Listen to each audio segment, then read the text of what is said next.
এটা হচ্ছে রসুন ক্ষেত। দেখেন কি সুন্দর করে রসুন লাগানো হয়েছে, চারা কিনে আইনা পরে কাইটা লাগানো হয়েছে।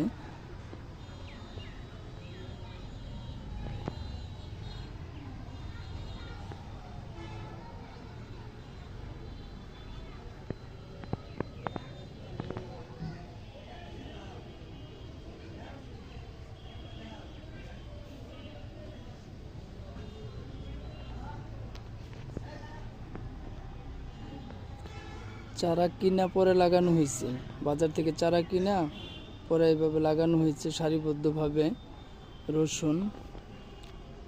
এটা হচ্ছে রসুন চাষ পদ্ধতি। দেখেন অল্প জায়গায় অনেকগুলো চারা লাগানো যায়। এখানে প্রায় 500-র মতো চারা লাগানো হয়েছে অল্প কিছু জায়গার মাঝে।